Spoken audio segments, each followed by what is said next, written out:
Hello les filles, j'espère que vous allez bien. Aujourd'hui je vous retrouve pour une nouvelle vidéo où je vais vous présenter ma technique entre guillemets pour faire mes ongles. Donc ce que je fais, je vais essayer de vous donner quelques petits conseils, etc. etc.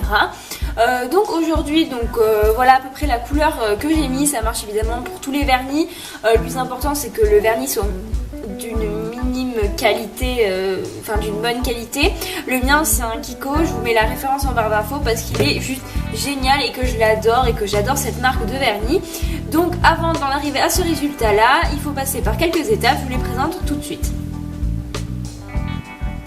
Première étape évidemment avant d'appliquer tout vernis, c'est de structurer un petit peu ses ongles. Donc s'ils sont trop longs, vous pouvez commencer comme moi par les couper avec un coupe-ongle évidemment.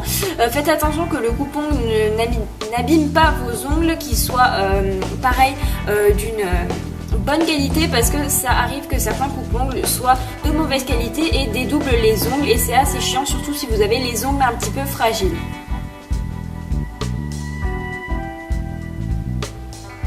Personnellement, je coupe d'abord les bords et après le milieu, mais après chacun sa technique. Après, étape assez importante, c'est de limer vos ongles. Si vous avez peur de couper vos ongles trop courts ou de les limer trop courts par la suite, je vous conseille de vous laisser toujours une petite marge, parce qu'il vaut mieux repasser un coup de lime s'ils sont trop longs que d'avoir des petits boudins et que ce soit trop tard.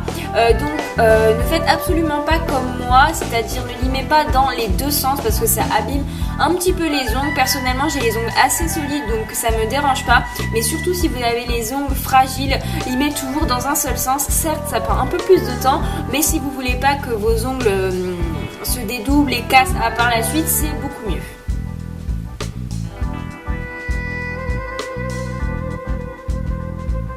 Pareil, si vous avez les ongles assez fragiles, privilégiez une lime comme celle-ci qui vient de chez Sephora, qui a un grain assez fin, parce que plus vous avez les ongles épais, entre guillemets, plus il va falloir une lime forte avec un gros grain, et plus vous avez les ongles fins et fragiles, plus il va falloir une lime fine.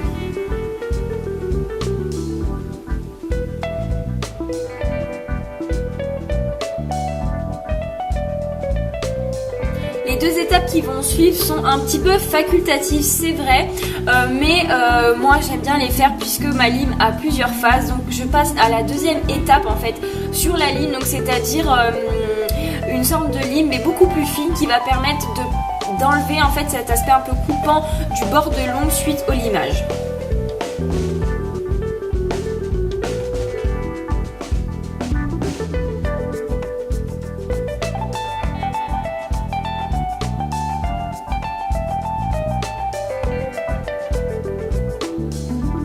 La dernière étape en ce qui concerne le façonnage de l'ongle, si je puis dire comme ça, donc c'est tout simplement la dernière partie de la lime, donc qui est encore une fois facultative, c'est pour polir un petit peu l'ongle. Ça permet au vernis de mieux adhérer sur l'ongle et de ne pas avoir des petites bosses ou toutes les petites irrégularités qu'on peut avoir sur nos ongles.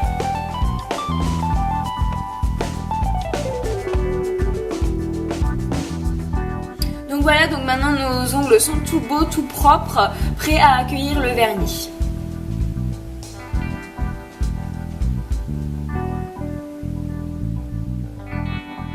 Première étape en ce qui concerne la pose du vernis, évidemment c'est la base. Donc la mienne est géniale, elle est vraiment assez fine, ce qui permet d'appliquer de fines couches justement. Donc la base, il faut pas en appliquer une super grosse couche parce que sinon ça va jamais sécher, etc.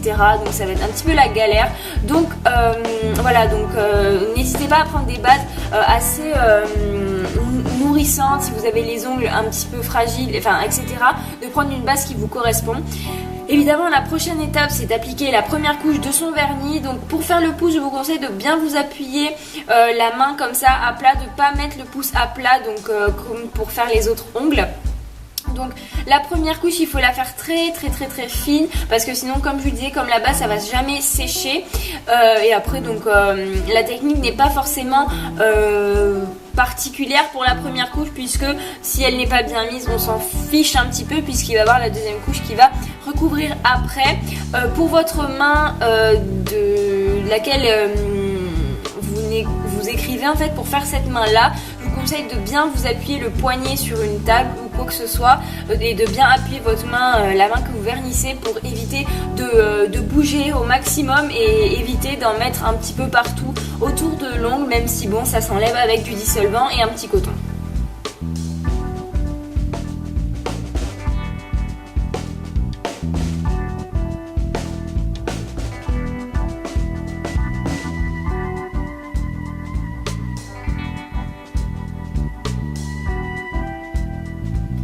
Et une fois que votre première couche est bien appliquée, n'hésitez pas à bien refermer votre flacon, et si vous en avez une, de mettre votre ongle sous la lampe UV. C'est super pratique, ça sèche le vernis vraiment beaucoup plus vite et puis ça aide à le faire beaucoup plus dur, beaucoup plus longtemps. Après on passe évidemment à la deuxième couche, donc là c'est un peu plus délicat puisqu'il va surtout ne pas falloir repasser aux endroits plusieurs fois, c'est-à-dire vous passez une fois avec la deuxième couche et il ne faut pas repasser, sinon ça fait des traces, ça fait bouger le vernis d'en dessous et c'est une catastrophe. Donc moi ce que je vous conseille de faire, c'est pas de faire d'abord le milieu et après les côtés, parce que je trouve que si on a des petits ongles, on a tendance à repasser plusieurs fois sur la même zone. Donc ce que je vous conseille de faire, c'est de faire de gauche à droite ou de droite à gauche et de faire en fait d'abord le gauche, d'abord le milieu et après la droite. Ça permet de ne pas repasser plusieurs fois ou même au même endroit, donc ça limite entre guillemets et c'est beaucoup plus pratique pour mettre son vernis et évidemment ça fait un résultat plus joli.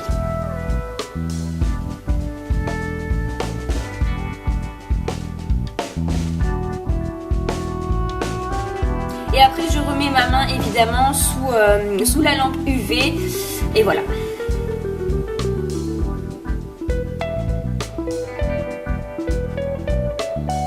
Si vous n'avez pas de lampe UV, laissez sécher votre vernis au minimum 5 minutes. Et donc on est à la dernière étape déjà, j'ai envie de vous dire. Donc c'est le top coat, le mien est génial, il vient de chez Kikos, il vient dans un vernis, dans un lot de 2 vernis avec un vernis comme ça. Et le top coat, donc c'est un top coat gel, il fait vraiment un aspect super beau sur les ongles, vraiment très brillant pendant longtemps. Et tout simplement il est génial. Par contre il est assez épais, donc il faut faire assez attention. Pour le top coat, n'hésitez pas à en mettre une bonne couche parce que c'est la dernière couche, il n'y en aura plus après. Et surtout si jamais vous mettez pas cette de matière sur votre pinceau, vous passez et que vous raclez tout le vernis d'en dessous parce qu'il n'y a pas assez de top coat, c'est juste la galère et ça fait vraiment chier parce qu'il faut presque tout recommencer. Donc n'hésitez pas à en mettre une belle goutte sur le bout de votre pinceau et n'hésitez pas surtout, pour bien faire tenir votre vernis, de mettre un petit peu de top coat sur la tranche en fait de l'ongle.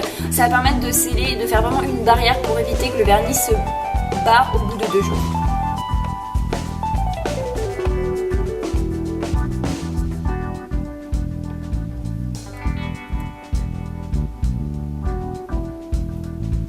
Après avoir fini d'appliquer votre top coat, je vous conseille de mettre, si vous avez évidemment une machine à ongles comme celle-ci, de mettre 2 fois votre vernis sous la machine, comme ça va permettre de bien le sécher et que vous ne vous cognez pas votre vernis partout après.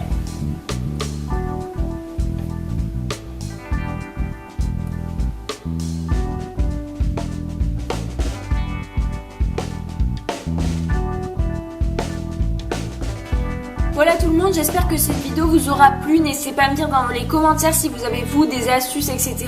Et si la vidéo vous aura plu, n'hésitez pas à me dire si vous voulez d'autres vidéos traitant sur les ongles, que je vous présente des vernis ou des nail art, même si c'est vrai que je suis absolument pas forte en nail art. Et jusqu'à la prochaine vidéo, je vous dis bye.